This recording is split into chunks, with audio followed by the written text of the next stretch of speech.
Olá, criptomaníacos!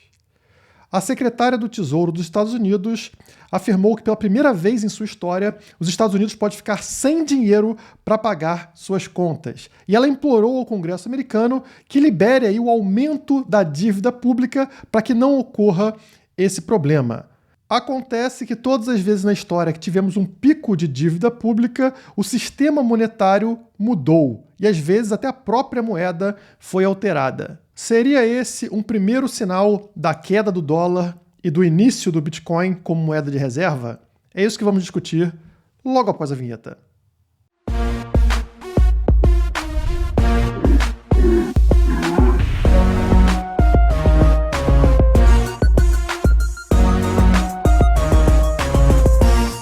Olha, essa não é uma pauta fácil de ser feita, então deixa já o seu like. E quem quiser saber sobre gráfico do Bitcoin, gráfico de várias criptomoedas, vocês sabem onde encontrar, é lá no site da Criptomaníacos. Nós temos o blog com informações gratuitas e temos os nossos serviços pagos, onde atendemos vocês 24 horas por dia. O link está aqui na descrição. Vamos começar por essa notícia aqui, que é a principal, né? Estados Unidos correm risco de ficar sem dinheiro em espécie em outubro, afirma a secretária do Tesouro, que é a Janet Yellen, essa palmeirinha do mal aqui, né? Palmeirinha demoníaca, que tem essa carinha fofinha, mas a gente sabe que, na verdade, é um monstro. Janet Yellen pediu ao Congresso que autorize aumento do limite da dívida para cobrir gastos. Vocês aí sabem que ter mais dívida nunca é algo positivo, nem para a gente, nem para um governo, nem para um país, né? Então vamos entender aqui na matéria o que está acontecendo. Esta seria a primeira vez na história que os Estados Unidos esgotariam suas reservas financeiras. Para impedir a bancarrota, Yellen solicitou ao Congresso autorizar a emissão de novos títulos da dívida externa do país.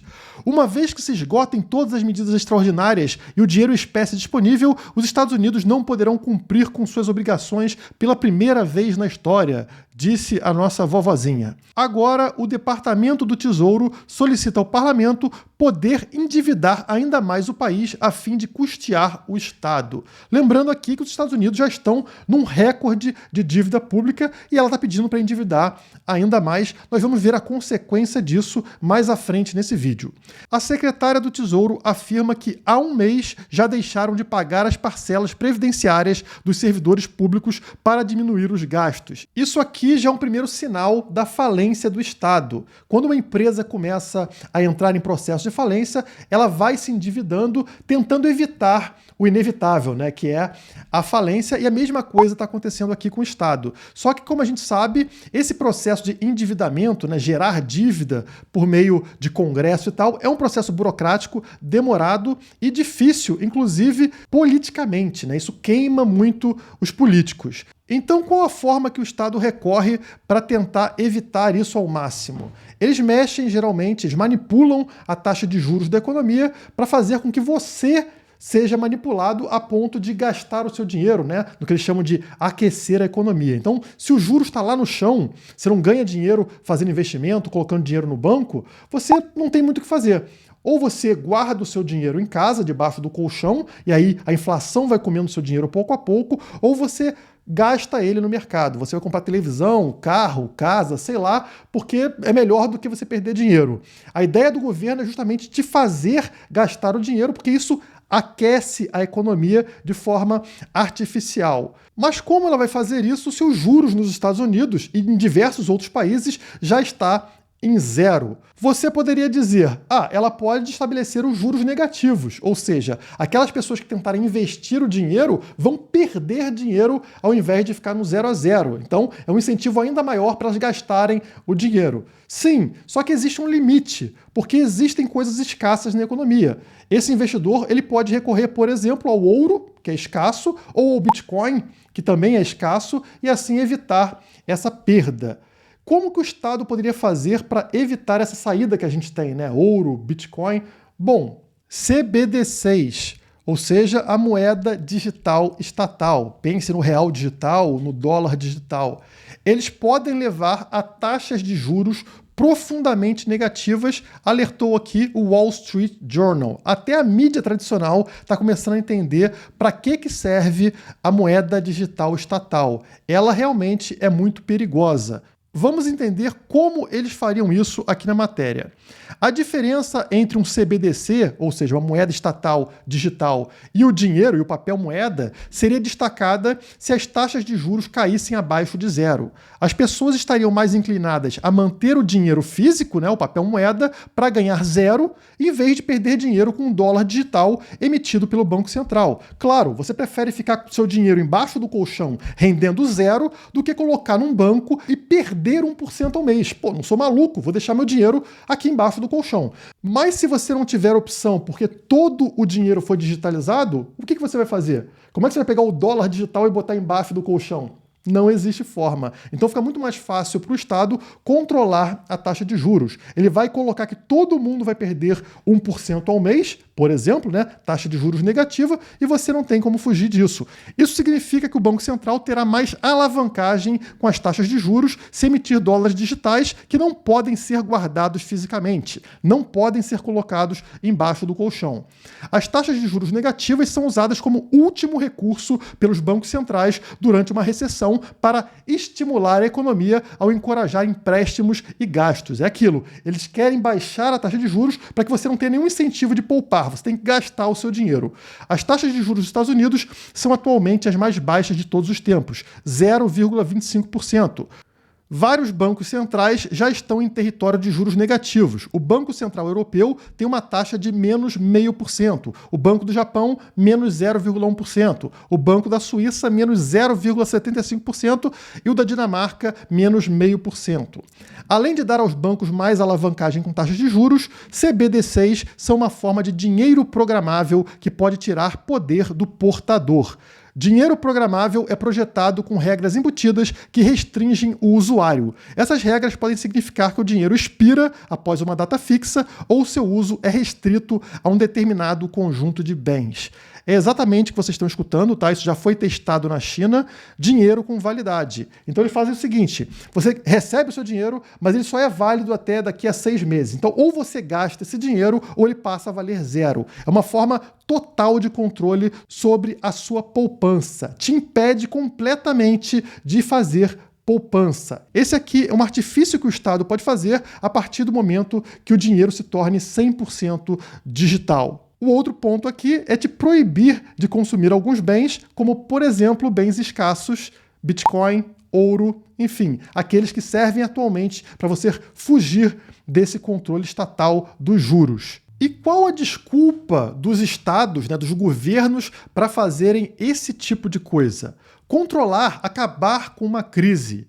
Será que realmente funciona? Vamos pensar aqui nas maiores crises da história, né? Geralmente elas estão ligadas a grandes guerras. Então você tem uma crise enorme e aí durante uma guerra, o que o governo faz? Ele acaba com algum lastro que existia com a moeda, como por exemplo lastro no ouro, para poder imprimir mais moeda e financiar essa guerra, né? Aumenta a dívida do Estado, como querem fazer agora, a dívida vai lá no teto, a gente vai ver um gráfico sobre isso mais à frente, e também impedem a produtividade. Então, você tem menos bens na economia, você vai ter menos construção de casa, menos carros, menos comida, tudo vai ter menos produção, né? Durante uma guerra ou durante um período, como a gente viu recentemente aí, da pandemia, onde o governo proibiu as pessoas de trabalharem, cai a produção, ao mesmo tempo que você aumenta a quantidade de dinheiro na economia, né? Seja por meio de impressão, seja reduzindo os juros e fazendo as pessoas gastarem, comprarem coisa na economia. Mas se você tem mais dinheiro, mais papel e menos produtos, o que acontece com o valor de cada produto da economia? Ele dispara, é claro. Você tem poucos carros e muita gente com muito papel, você vai precisar de muito mais papel para comprar um carro ou uma casa. É isso que naturalmente acontece. Só que os políticos não entendem, nunca entenderam isso. Eles acham que os preços estão subindo porque o empresário é malvadão. O empresário está subindo. Onde já se viu subir o preço das coisas no meio de uma crise? Você é muito cruel. Eles não entendem nada de economia. E eu posso comprovar isso, inclusive, com um político atual. Vou abrir aqui. O primeiro-ministro do Canadá fez essa postagem no Twitter. Está aqui embaixo traduzido para vocês. As casas não devem ficar vazias quando tantos canadenses estão tentando comprar uma casa. Portanto, vamos proibir a propriedade estrangeira no Canadá pelos próximos 2 anos e tributar as propriedades estrangeiras existentes que estejam vazias. Ou seja, ele está culpando o aumento do preço das casas no Canadá das pessoas. A culpa não é dele, que está imprimindo moeda e controlando os juros, como eu expliquei para vocês. A culpa para o político é dos donos das casas. Como é que você tem casa e a casa está vazia? Não pode. Isso é um absurdo. Portanto, vou tirar o seu direito à propriedade. Qual a consequência desse tipo de atitude?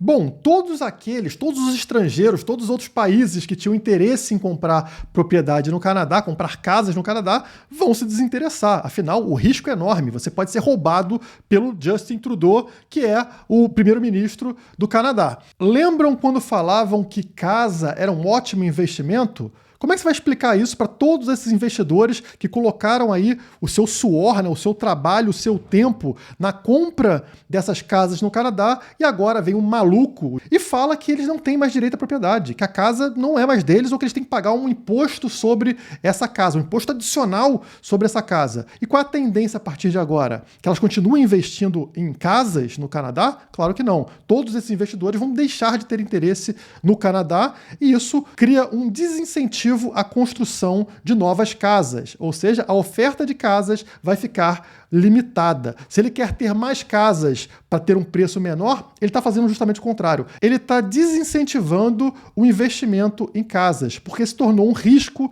nesse momento. Como explicou o nosso ídolo Michael Saylor, está aqui a tradução, esta política priva os estrangeiros de seus direitos de propriedade e prejudica o valor de todas as propriedades residenciais no Canadá, destruindo assim a riqueza. É por isso que os investidores precisam substituir os bens imóveis por bens digitais. Bitcoin é a esperança para o Canadá. Realmente, o Bitcoin é atualmente a única propriedade privada real que a gente tem. Todas as outras estão em risco, porque pode vir um político maluco e retirar esse direito à propriedade. É algo que depende somente de um rabisco no papel. O Bitcoin, não. O Bitcoin é seu na tua carteira, ninguém consegue tomar ele de você. Mas notem como o Bitcoin vem se tornando cada vez mais interessante, tá? Os fundamentos dele se tornam mais valiosos. Num ambiente onde a propriedade privada está sendo proibida, o valor do Bitcoin, que é o único ativo que é propriedade privada, tende a subir. E como a gente está vendo aqui, o grande problema, né, o que está acontecendo com os estados aqui, é o aumento da dívida. E é justamente o aumento da dívida que torna mais provável que o Bitcoin se transforme na moeda corrente, na moeda mundial. Por que eu falo isso? Olhem esse gráfico aqui. Esse gráfico aqui representa o percentual da dívida pública com relação ao PIB, ao Produto Interno Bruto de um país, quanto aquele país produz. Então aqui do lado vocês estão vendo, né, qual é o tamanho do endividamento do Estado. E aqui vocês percebem 3 picos antes do momento atual. A gente teve 3 guerras que foram picos de endividamento, o que faz sentido. Ao longo de uma guerra é muito cara, o Estado se endivida para pagar, para financiar essa guerra. Então a gente tem a Guerra Civil Americana aqui, nesse primeiro ponto. Notem o endividamento aqui ao redor de 30%, tá? Com relação ao PIB. Depois da Primeira Guerra Mundial, já aqui, né, em 1914, a gente tem aqui um endividamento um pouco maior, já na casa aqui dos 40% com relação ao PIB. Depois a gente tem um terceiro pico muito mais alto, que é a Segunda Guerra Mundial, onde esse endividamento superou os 100%, tá? A dívida estatal ficou aqui ao redor de 120% do PIB. Mas tem algo interessante. Olha este ponto atual, onde a gente está. É o recorde, é o maior pico da história, maior do que o de todas as guerras no passado, o que mostra que realmente estamos em guerra. O endividamento está na casa dos 130% daquilo que é produzido no país. Em todos os picos aqui da história, nós tivemos transformações profundas, tanto sociais quanto econômicas. Tivemos mudanças do sistema monetário e mudanças da moeda. Será que agora vai ser diferente? No maior pico da história, não teremos essas transformações? Vamos entender que transformações foram essas nesses picos de endividamento do passado, começando pela Guerra Civil Americana. Aqui nós temos um texto em inglês explicando aqui como a Guerra Civil Americana uniu o nosso dinheiro, segundo o americano, né? Ele diz que a Guerra Civil Americana mudou o país mais do que qualquer outro evento na história americana. Até mesmo o papel moeda que usamos atualmente é consequência dessa guerra.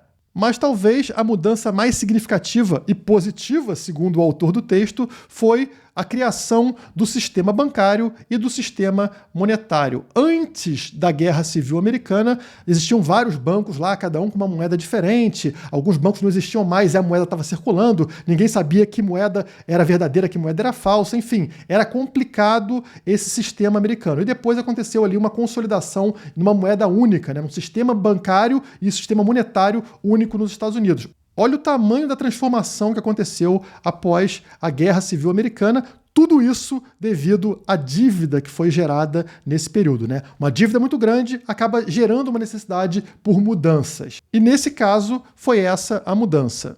Quanto às mudanças sociais, se ao longo de uma guerra a situação fica muito pior, os direitos são abandonados, existe o trabalho forçado, enfim, várias barbaridades acontecem, depois desse período a gente costuma ver melhoras com relação à liberdade individual. Aqui no caso da Guerra Civil Americana não foi diferente. A gente teve a abolição da escravidão negra e a mudança para um sistema de trabalho livre, né? Você vai lá e faz um acordo com seu patrão. Então olha como a liberdade progrediu tremendamente depois desse pico de dívida que a gente teve lá nos Estados Unidos. Passando para o segundo pico aqui, que é a Primeira Grande Guerra Mundial, o que a gente teve de avanço, né? Bom, para financiar essa Primeira Grande Guerra, eles acabaram ali com o padrão ouro, né, com o lastro da moeda no ouro, justamente para poder imprimir moeda indefinidamente, roubando de você sem que você percebesse, né? Então imprime moeda e financia a guerra. Então acabou o padrão ouro, mas o que acontece logo depois que a guerra termina, né? Aqui o grande objetivo, segundo o texto aqui, era a restauração do padrão ouro de antes da guerra, já que os preços, o nível de preços tinha crescido tremendamente em todos os países durante a guerra.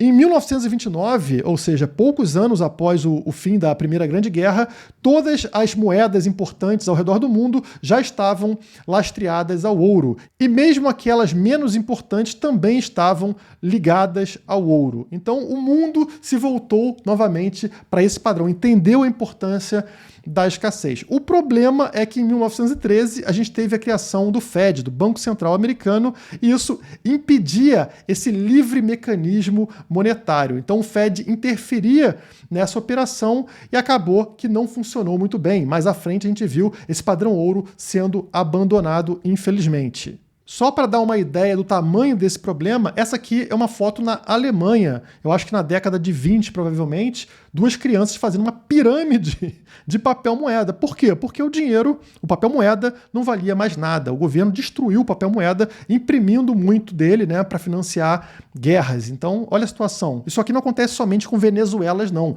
Acontece também com a Alemanha. Depende somente do endividamento e da inflação gerada pelos estados. Essa matéria aqui nos questiona o que a Primeira Grande Guerra Mundial nos ensinou sobre gerenciamento do dinheiro. Olha que interessante aqui. Na época da guerra, a incontestável potência global e financeira era a Inglaterra. Tudo isso mudou depois da guerra. Empresas americanas tiveram um papel fundamental em fornecer suprimentos para nações que estavam lutando na guerra lá na Europa.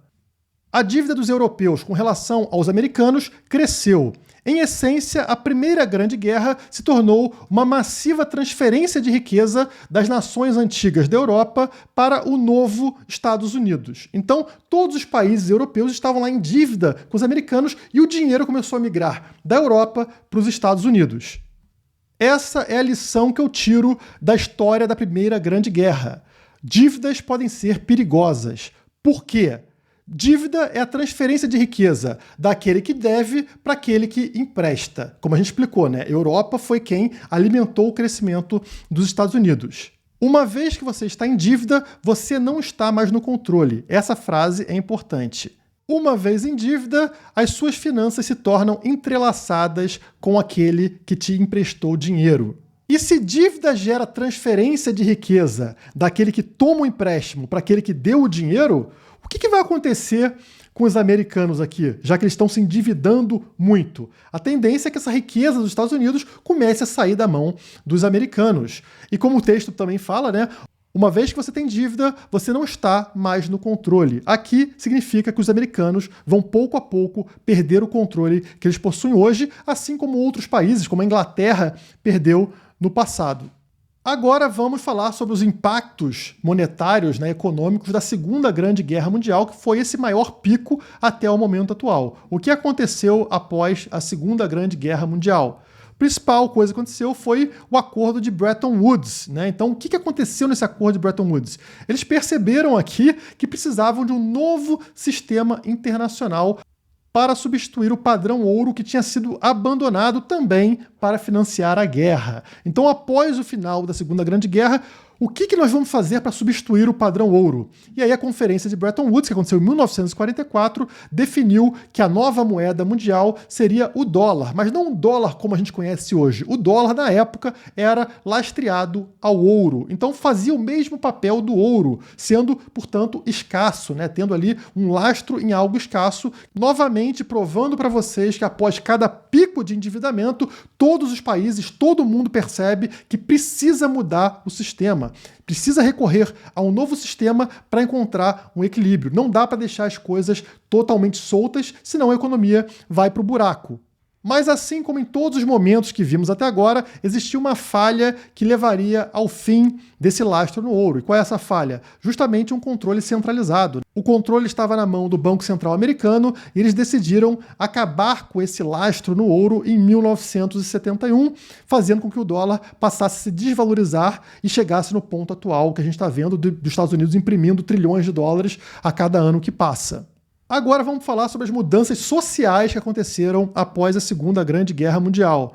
Eles falam que a guerra mais destrutiva da história foi um incentivo não somente social, mas também tecnológico, isso é importante para a gente, né? Político e econômico. Eles falam sobre as mulheres, vamos lembrar aqui que assim como aconteceu lá na Primeira Grande Guerra Mundial, que permitiu a liberação dos negros, aqui na Segunda Guerra Mundial aconteceu a liberação das mulheres. As mulheres eram indivíduos de classe inferior. Então o homem podia trabalhar, o homem podia votar, o homem podia fazer várias coisas, tinham vários direitos que as mulheres não tinham. E graças à Segunda Grande Guerra Mundial, após a Segunda Grande Guerra Mundial, com os homens indo para a guerra, muitos morrendo, era necessário que a mulher entrasse para a economia, começasse a trabalhar, ganhasse esses direitos, e isso acabou igualando ali mulheres e homens. Notem como, após cada crise gigante, cada endividamento gigante, também temos maior liberdade. Pouco a pouco ela vai aparecendo, graças a mudanças tecnológicas, sociais e também da moeda, como a gente observou. Resumindo aqui,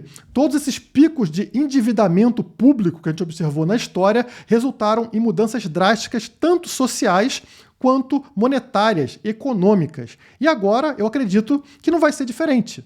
A dívida indica que o governo, que o Estado não está saudável e a moeda também não está saudável. E é necessário alterar a moeda, alterar o sistema monetário para que as coisas voltem ao normal. Sempre é necessário restabelecer um lastro em algo escasso. Das outras vezes, nós observamos que o lastro no ouro acabou sendo derrubado, justamente porque ele dependia da honestidade e da competência de entidades centralizadas.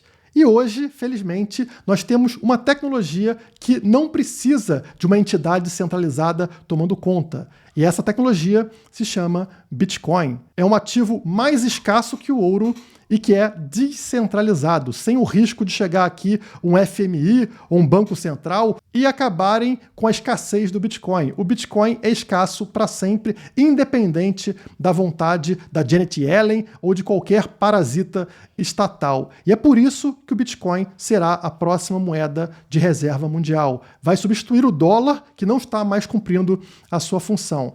O pico de dívida atual, que é o pico histórico, é o recorde histórico de endividamento, vai gerar mudanças tão extremas quanto as que observamos no passado. Criação do papel moeda, criação de um sistema bancário, fim da escravidão negra, entre outras. Então, estejam preparados para isso, porque a tendência é essa. Mais uma vez, estamos em período de guerra e durante o período de guerra, a gente sabe que os direitos são completamente ignorados. Estamos vendo absurdos acontecendo na Austrália, no Canadá, no Brasil, em tudo que é país ao redor do mundo, mas depois que a guerra acaba, geralmente a nossa liberdade aumenta e o Bitcoin vai ser somente uma parte do que está por vir. O fim do Estado está mais próximo do que vocês podem esperar. Por hoje é só, muito obrigado e até a próxima.